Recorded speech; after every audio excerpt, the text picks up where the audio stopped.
ಆಶ್ಚರ್ಯ, ಈ ದೇವಾಲಯದಲ್ಲಿರುವ ಶ್ರೀ ವಿನಾಯಕ ಸ್ವಾಮಿಯ ವಿಗ್ರಹದ ಗಾತ್ರ ದಿನದಿಂದ ದಿನಕ್ಕೂ ಬೆಳೆಯುತ್ತಾ ಬರುತ್ತಿದೆ. ವಿಗ್ರಹವು ಬೆಳೆಯುವುದಾದರೂ ಏನು?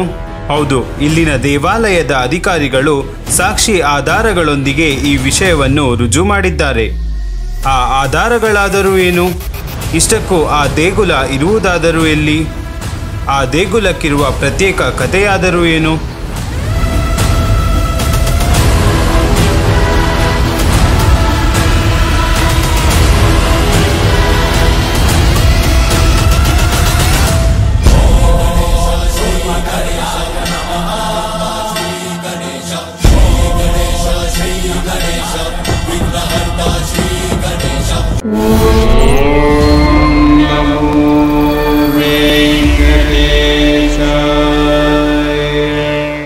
ನಾವು ಈಗ ಮಾತನಾಡುತ್ತಿರುವುದು ಕಾಣಿಪಾಕಂ ಶ್ರೀ ವರಸಿದ್ಧಿ ವಿನಾಯಕ ಸ್ವಾಮಿಯ ದೇವಾಲಯದ ಬಗ್ಗೆ. ಪೂರ್ವ ಬಹುದಾ ನದಿಗೆ ಬಂದ ಪ್ರವಾಹ ಸೃಷ್ಟಿಸಿದ ಅಲ್ಲೋಲ ಕಲ್ಲೋಲದಿಂದ ಸ್ವಾಮಿಯ ವಿಗ್ರಹವು ಭೂಮಿಯೊಳಗೆ ಹೋಗಿ ಸೇರಿಕೊಂಡಿತು. ಹೀಗೆ ಆ ವಿಘ್ನ ನಿವಾರಕನಿಗೆ ಪೂಜೆ ಇಲ್ಲದಂತಾಯಿತು. ಪ್ರಜೆಗಳು ಎಷ್ಟೋ ಹುಡುಕಾಡಿದರೂ ವಿಗ್ರಹ ಕಾಣಿಸಲೇ ಇಲ್ಲ. ಹೀಗೆ ಕೆಲವು ವರ್ಷಗಳ ನಂತರ ವಿಹಾರಿಪುರಿಯಲ್ಲಿ ವೈಕಲ್ಯದಿಂದ ಕೂಡಿದ 3 ಜನ ಸಹೋದರರು ಇದ್ದರು. ಅದರಲ್ಲಿ ಒಬ್ಬರಿಗೆ ಕುರುಡು, ಇನ್ನೊಬ್ಬರಿಗೆ ಕಿವುಡು, ಮತ್ತೊಬ್ಬರಿಗೆ ಮೂಗು ಇತ್ತು. ವೈಕಲ್ಯವಿದ್ದರೂ ಸಹ ಅವರು ಪ್ರಾಮಾಣಿಕತೆಯಿಂದ ಯಾರ ಹತ್ತಿರ ಕೈಯನ್ನು ಚಾಚದೆ ಅವರ ಜೀವನವನ್ನು ನಡೆಸುತ್ತಿದ್ದರು. ಅವರಿಗಿದ್ದ ಸ್ವಲ್ಪ ಹೊಲದಲ್ಲೇ ಬೆಳಗಿಂದ ಸಂಜೆಯವರೆಗೆ ಕಷ್ಟಪಟ್ಟು ಕೆಲಸ ಮಾಡುತ್ತಿದ್ದರು. ಹೊಲದಲ್ಲಿದ್ದ ಬಾವಿಯಿಂದ ನೀರನ್ನು ಸೇದಿ ಹೊಲಕ್ಕೆ ನೀರನ್ನು ಬಿಡುತ್ತಿದ್ದರು. ಹೀಗೆ ಕೆಲವು ವರ್ಷಗಳ ನಂತರ ಆ ಊರಿಗೆ ಭಯಾನಕರವಾದ ಬರಗಾಲ ಬಂದಿತ್ತು. ಕುಡಿಯುವುದಕ್ಕೆ ನೀರು ಸಹ ಇಲ್ಲದಂತಹ ಪರಿಸ್ಥಿತಿ ಬಂದಿತ್ತು. ಹಸಿವಿನಿಂದ ಬಹಳ ನೊಂದು ಹೋಗಿದ್ದರು. ವ್ಯವಸಾಯವನ್ನೇ ನಂಬಿ ಬದುಕುತ್ತಿದ್ದ ವಿಕಲಾಂಗ ಅಣ್ಣ ತಮ್ಮಂದಿರ ಪರಿಸ್ಥಿತಿ ಹದಗೆಟ್ಟು ಹೋಗಿತ್ತು. ಅವರು ತಮ್ಮ ಹೊಲದಲ್ಲಿದ್ದ ಬಾವಿ ಪೂರ್ತಿಯಾಗಿ ಬತ್ತಿ ಹೋಗಿತ್ತು. ಬಾವಿಯನ್ನು ಮತ್ತಷ್ಟು ಕೊರೆದರೆ ನೀರು ಬರುವ ಸಾಧ್ಯತೆ ಇದೆಂದು ಬಾವಿಯನ್ನು ತೋಡುವುದಕ್ಕೆ ಶುರು ಮಾಡಿದರು. ಒಬ್ಬರು ತೋಡುತ್ತಿದ್ದರೆ ಇನ್ನೊಬ್ಬರು ಮಣ್ಣನ್ನು ಬುಟ್ಟಿಗೆ ತುಂಬುತ್ತಿದ್ದರು. ಮತ್ತೊಬ್ಬರು ಆ ಮಣ್ಣನ್ನು ಎತ್ತಿ ಚೆಲ್ಲುತ್ತಿದ್ದರು. ಹೀಗೆ ಎಷ್ಟೋ ಹೊತ್ತು ಕಷ್ಟಪಟ್ಟು ತೆಗೆದಾಗ ಸ್ವಲ್ಪ ನೀರು ಕಂಡು ಬಂದಿತ್ತು.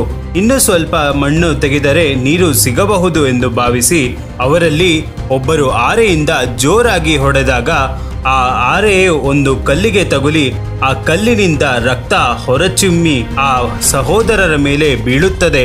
ಆಗ ಅಣ್ಣ ತಮ್ಮಂದಿರ ವೈಕಲ್ಯವು ಸಂಪೂರ್ಣವಾಗಿ ನಿವಾರಣೆಯಾಗಿತ್ತು. ಆ ತಕ್ಷಣವೇ ರಕ್ತವು ನಿಲ್ಲದೆ ಕಲ್ಲಿನಿಂದ ಬರುತ್ತಲೇ ಇತ್ತು. ಕ್ಷಣದಲ್ಲಿ ಆ ಬಾವಿಯಲ್ಲಿರುವ ನೀರೆಲ್ಲ ಕೆಂಪು ಬಣ್ಣಕ್ಕೆ ತಿರುಗಿತ್ತು. ಈ ವಿಚಿತ್ರವಾದರೂ ಏನೆಂದು ನೋಡಿದಾಗ ಆ ಕಲ್ಲಿನಲ್ಲಿ ವಿನಾಯಕ ಸ್ವಾಮಿಯು ಕಾಣಿಸಿದರು. ಭಯದಿಂದ ಸಹೋದರರು ಕೂಡಲೇ ಹೋಗಿ ಆ ಪ್ರಾಂತ್ಯದ ರಾಜನಿಗೆ ನಡೆದ ವಿಷಯವನ್ನು ತಿಳಿಸಿದರು. ರಾಜ ಮತ್ತು ಅವನ ಸುತ್ತಮುತ್ತಲಿನ ಪ್ರಾಂತ್ಯದ ಪ್ರಜೆಗಳು ತಂಡೋಪತಂಡವಾಗಿ ಅಲ್ಲಿಗೆ ಬಂದರು. ಸ್ವಯಂಭುವಾಗಿ ಉದ್ಭವಿಸಿದ ಸ್ವಾಮಿಯ ವಿಗ್ರಹವನ್ನು ಸುರಿಯುತ್ತಿದ್ದ ರಕ್ತವನ್ನು ನೋಡಿ ಕಣ್ಣೀರಿಟ್ಟರು. ಆ ವಿಗ್ರಹವನ್ನು ಹೇಗಾದರೂ ಮಾಡಿ ಆ ಬಾವಿಯಿಂದ ಮೇಲೆ ತರುವುದಕ್ಕೆ ನಾನಾ ಪ್ರಯತ್ನ ಮಾಡಿದರು. ಏನೂ ಉಪಯೋಗವೇ ಆಗಲಿಲ್ಲ. ಇದರಿಂದ ಸ್ವಾಮಿಯನ್ನು ಶಾಂತಿಗೊಳಿಸುವುದಕ್ಕೆ ತಂಡೋಪತಂಡವಾಗಿ ಬಂದ ಜನರು ತೆಂಗಿನಕಾಯನ್ನು ಹೊಡೆಯುವುದಕ್ಕೆ ಪ್ರಾರಂಭಿಸಿದರು. ಹೀಗೆ ತೆಂಗಿನಕಾಯನ್ನು ಹೊಡೆಯುತ್ತಿರುವಾಗ ಆ ತೆಂಗಿನ ನೀರು ಭೂಮಿಯ ಮೇಲೆ ಕಾಲುವೆಯ ಹಾಗೆ ಪ್ರವಹಿಸಿತು.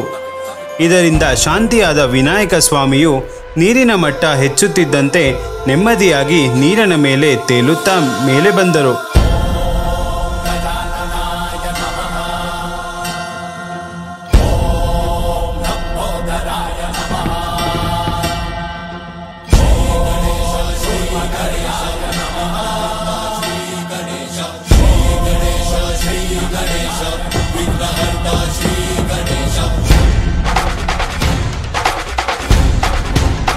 ಅದ್ಭುತವನ್ನು ನೋಡಿದ ಪ್ರಜೆಗಳು ಮನಸ್ಸು ಅಮಿತ ಭಕ್ತಿಯಿಂದ ತುಂಬಿ ಹೋಗಿತ್ತು.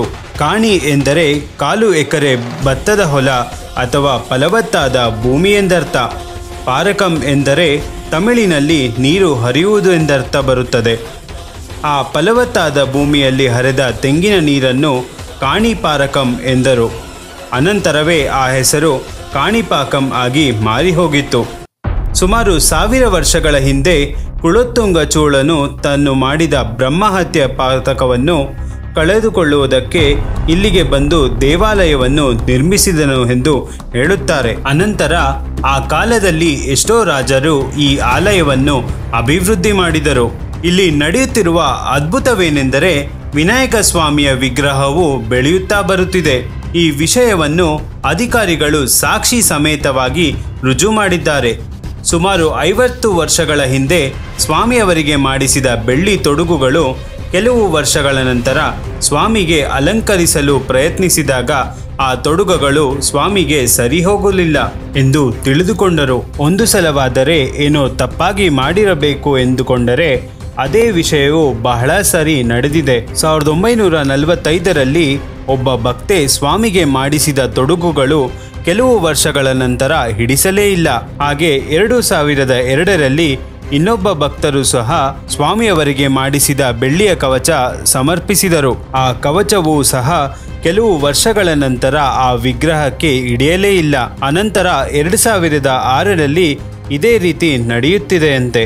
ಅದಷ್ಟೇ ಅಲ್ಲದೆ ಮೊದಲು ಸ್ವಾಮಿಯ ವಿಗ್ರಹಕ್ಕೆ ಬೊಜ್ಜು ಕಾಣಿಸುತ್ತಿರಲಿಲ್ಲವಂತೆ.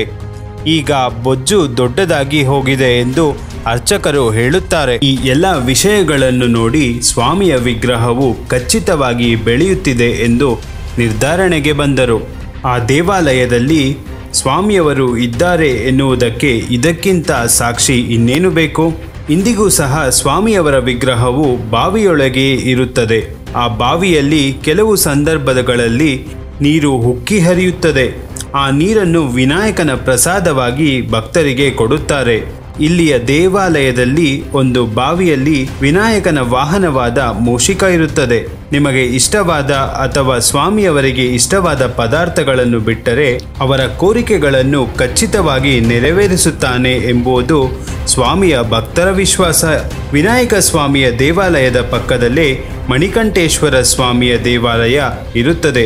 ಆ ದೇಗುಲದಲ್ಲಿ ಶಿವಲಿಂಗಕ್ಕೆ ಒಂದು ನಾಗರ ಹಾವು ಸುತ್ತಿಕೊಂಡಿರುವುದು ಎಷ್ಟೋ ಭಕ್ತರು ನೋಡಿದರಂತೆ. ಆ ನಾಗರ ಹಾವಿನ ತಲೆಯ ಮೇಲೆ ಮಣಿ ಕೂಡ ಇದೆ ಎಂದು ಹೇಳುತ್ತಾರೆ. ಆಗಾಗ ಆ ದೇವಾಲಯದಲ್ಲಿ ಆ ಹಾವು ಓಡಾಡುವುದು ಎಷ್ಟೋ ಭಕ್ತರಿಗೆ ಕಾಣಿಸಿದರೂ ಆ ಹಾವು ಇಲ್ಲಿವರೆಗೂ ಯಾರಿಗೂ ಅಪಾಯ ಅಥವಾ ಹಾನಿ ಮಾಡಲೇ ಇಲ್ಲ. ಕೇತುಗ್ರಹ ದೋಷ ಇರುವವರು ಈ ಆಲಯವನ್ನು ಸಂದರ್ಶಿಸಿದರೆ ಆ ದೋಷವು ಹೋಗುತ್ತದೆ ಎಂದು ಹೇಳುತ್ತಾರೆ. ಹಾಗೆ ಏನಾದರೂ ತಪ್ಪು ಅಥವಾ ಪಾಪ ಮಾಡಿದವರನ್ನು ಈ ದೇವಾಲಯಕ್ಕೆ ಕರೆದುಕೊಂಡು ಹೋಗಿ ಪ್ರಮಾಣ ಮಾಡಿಸಿದ ನಂತರವೂ ಸಹ ಅವರು ಸುಳ್ಳು ಹೇಳಿದರೆ ಅವರ ಕತೆ ಮುಗಿಯಿತು ಎಂದರ್ಥ. ಅಷ್ಟೊಂದು ಶಕ್ತಿವಂತವಾದ ಪ್ರದೇಶ ಈ ಕ್ಷೇತ್ರ. ಆ ಕಾರಣದಿಂದಲೇ ಬ್ರಿಟಿಷರ ಕಾಲದಲ್ಲಿ ನ್ಯಾಯಸ್ಥಾನದಲ್ಲಿ ಸಹ ಇಲ್ಲಿಯ ವಿನಾಯಕನ ಸಾಕ್ಷಿಯಾಗಿ ಸತ್ಯವನ್ನು ಪ್ರಮಾಣವಾಗಿ ತೆಗೆದುಕೊಳ್ಳುತ್ತಿದ್ದರಂತೆ. ಈ ಸತ್ಯ ಪ್ರಮಾಣವನ್ನು ಪ್ರಪಂಚ ವ್ಯಾಪ್ತಿಯಾಗಿ ಪ್ರಸಿದ್ಧಗೊಳ್ಳುವುದು ಒಂದು ಶ್ರೇಷ್ಠವಾದ ವಿಷಯ. ಹುಡುಗರನ್ನು ಸ್ಥಿರತೆ ಇಲ್ಲದವರನ್ನು ಕೈಯಲ್ಲಿ ಪ್ರಮಾಣ ಮಾಡಿಸಿದರೆ ಒಳ್ಳೆಯ ಫಲಿತಾಂಶ ಲಭಿಸುತ್ತದೆ ಎಂದು ಭಕ್ತರು ನಂಬುತ್ತಾರೆ. ಈ ಪ್ರದೇಶದಲ್ಲಿ ವಿನಾಯಕನ ದೇಗುಲ ಮಾತ್ರವೇ ಅಲ್ಲದೆ ಇನ್ನು ಕೆಲವು ದೇವಾಲಯಗಳು ವಿಗ್ರಹಗಳು ಇಲ್ಲಿರುವುದರಿಂದ ಶೈವ ವೈಷ್ಣವ ಕ್ಷೇತ್ರವಾಗಿ ಪ್ರಸಿದ್ಧ ಹೊಂದಿದೆ. ಇಂತಹ ಶ್ರೇಷ್ಠ ಚರಿತ್ರೆ ಇರುವ ಕಾಣಿಪಾಕಂ ಸ್ವಯಂಭೂ ದೇಗುಲಕ್ಕೆ ಜೀವನದಲ್ಲಿ ಒಂದು ಸಲವಾದರೂ ದರ್ಶಿಸಿ. ನೀವು ತಿರುಪತಿಗೆ ಹೋದಾಗ ಸಹ ಈ ದೇವಾಲಯಕ್ಕೆ ಸಂದರ್ಶಿಸಬಹುದು. ತಿರುಪತಿಯಿಂದ ಈ ದೇವಾಲಯಕ್ಕೆ 65 ಕಿಲೋಮೀಟರ್ ದೂರ. ಹಾಗೆ ಚಿತ್ತೂರಿನಿಂದ ಕಾಣಿಪಾಕಂ ದೇವಾಲಯಕ್ಕೆ 11 ಕಿಲೋಮೀಟರ್ ದೂರ ಆಗುತ್ತದೆ. ಜಯ ಜಯ ಶುಭಕರ ವಿನಾಯಕ ಶ್ರೀ ಕಾಣಿಪಾಕ ವರ ಸಿದ್ಧಿ ವಿನಾಯಕ.